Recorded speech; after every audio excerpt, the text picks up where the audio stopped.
这个男人已经复活1999次了，他被时间循环困在了婚礼的当天，无论他做什么，都会在这天的早上醒来，然后重新经历之前的一切。更可怕的是，还有一个变态老头，总能在复活之后找到他，然后进行惨无人道的折磨。他手段毒辣，花样众多，每次都会出其不意的把小帅送回床上。今天是11月9日，男主角小帅在泳池悠闲的晒着太阳。有人问他今天感觉如何呢？他就回答说：昨天、今天、明天，还不都是一个样吗？这句话的背后含义只有他自己知道。当晚有一对新人举行婚礼，女主角阿珍是新娘的姐姐，也是伴娘的一员，但她的心情明显很差，正借酒浇愁。偏偏这个时候主持人让她上台演讲，可阿珍明显是个社恐患者。正当她不知所措时，小帅突然抢过话筒替阿珍解了围，一番感人至深的祝福引来了全场客人的鼓掌，而阿珍也被他征服了。两个人深入的了解之后，彼此都很动情，于是准备进一步深入了解。不过小帅正宽衣解带时，却突然中了一箭，原来是有一个怪大叔在拉弓追杀他，他带伤逃跑，而大叔追踪无果，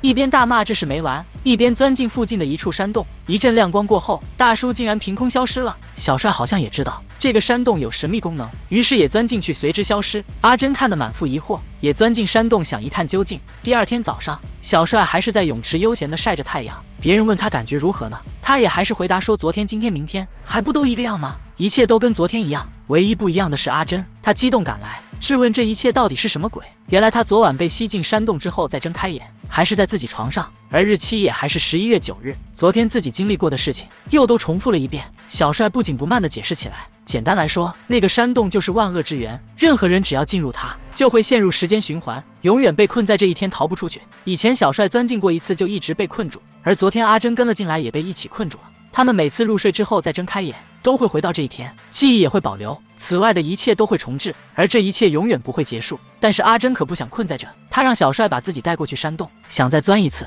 试试能不能让一切正常。但小帅早就试过了，知道这就跟睡觉一样，只会结束自己的今天，明天还是会循环。果然，当他再睁开眼时，还是同样的一天。他试着一直开车逃到很远的地方，可惜一觉醒来，还是同样的一天。他试图一直保持清醒，后来他实在熬不住，只是闭了一下眼，再醒来时又是同样的一天了。最后他甚至试图自杀，然而死后再睁开眼还是同样的一天。他终于无奈了，找小帅问有没有别的办法呢？小帅说自己试过所有办法都没有成功，所以才变得醉生梦死，只顾寻乐。两个人聊到一半，阿珍忽然想到了奇怪大叔，他到底有多大的仇，为什么要那么追杀小帅呢？其实最开始小帅只是独自被困在了这一天，后来他百无聊赖，开始认识这一天里的每一个人。有一次他就认识了大叔，两个人一起玩得太嗨，大叔感慨说今天真美好啊，真想永远的停在这一天。而小帅呢，则稀里糊涂的把他领到山洞，说这就可以让他停在今天了。大叔稀里糊涂的钻进去，结果就永远被困在了今天。他认为是小帅坑了自己，于是每天都来花式追杀。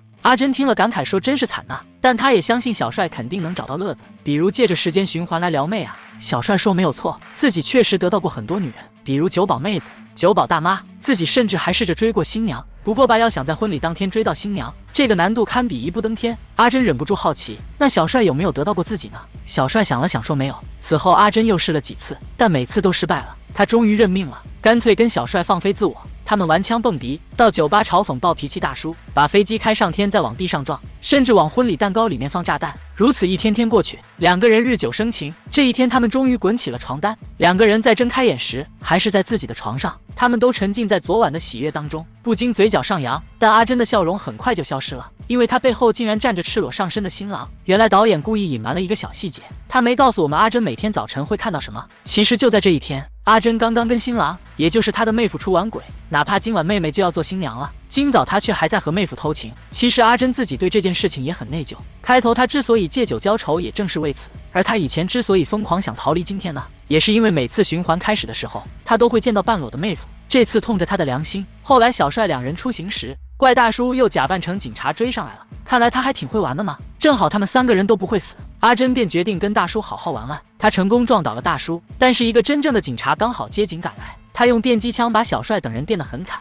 这件事让小帅非常生气，因为他们三个人虽然不会死，受的痛苦却是真实的。阿珍听了也动起气，说自己早知道小帅这么没用，昨天就不跟他睡觉。小帅听了嗤之以鼻，其实我们早就睡过上千次了。阿珍不由得瞪大双眼，小帅只好承认自己之前撒谎了，他确实得到过阿珍无数次。那个时候阿珍还没有钻山洞，每天都会被重置自己，只要在婚礼上讲出那段深情演说，他就会被打动以身相许，不管多少次都是一样。阿珍伤透了心，她再也不想在这一天待下去，发誓一定要想办法离开。从此之后，阿珍就忽然人间蒸发，就算日子一天天重置，她也从没有出现。小帅每天到处寻找也找不到，最后他甚至不想活了，主动找到了怪大叔。其实大叔倒是有一阵子没有追杀他了，大叔也没有攻击小帅，而是跟他谈起了心。原来大叔的生活本来很美好的，他有漂亮的园子，还老来得子。他以前之所以那么生气的追杀小帅，都是因为他害得自己无法走出今天，无法看到儿子成人女儿出嫁。不过他后来改变了看法，因为阿珍把自己撞成重伤之后，自己被救进了医院的 ICU， 要一点点的迎接死亡。那种绝望感让他第一次意识到，能和家人生活在一起就已经很幸福了，哪怕这样的日子会无限重复。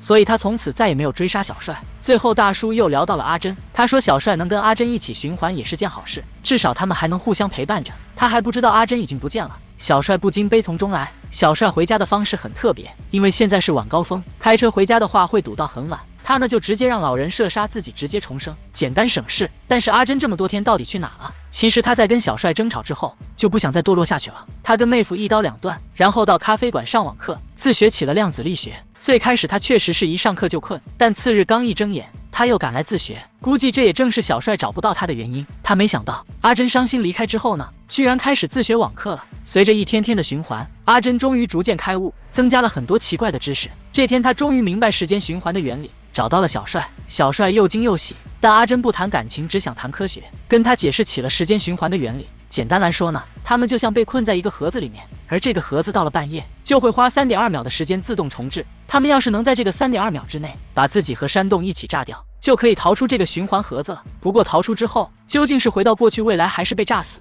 他都不确定，但这值得一试。虽然这个原理听起来挺牵强的，但阿珍又是自学的量子力学大师，他应该不会错的。更别提他之前还拿山羊做过实验，结果山羊也真的消失了。不过小帅听后却不想离开了，因为自己爱上了阿珍，想和他留在这一天永远的生活下去。阿珍很是感动，然而他还是坚持要回去。接下来的一天里面，阿珍对一切的态度都端正起来。她在婚礼上跟妹妹真情告白，也旁敲侧击妹夫让她不要再出轨，要好好珍惜。等到一切结束之后呢，她自顾身来到山洞，准备再按下炸弹离开这里。与此同时，小帅一直在酒吧里面买醉，他望向四周，眼里浮现的全都是阿珍的影子。他这才意识到自己愿意为阿珍放弃一切，于是连夜赶到了山洞。现在他明白了，只要能跟阿珍在一起，就算是一起死掉也没有什么。阿珍再一次被打动了，这一次他和小帅相拥在山洞里面，在一切重置的同时按下了炸弹。新的一天开始之后，两个人还在泳池里面躺着晒太阳，不料池边的一家人却怒斥他们，要他们滚开。原来这个泳池根本不是小帅自己的，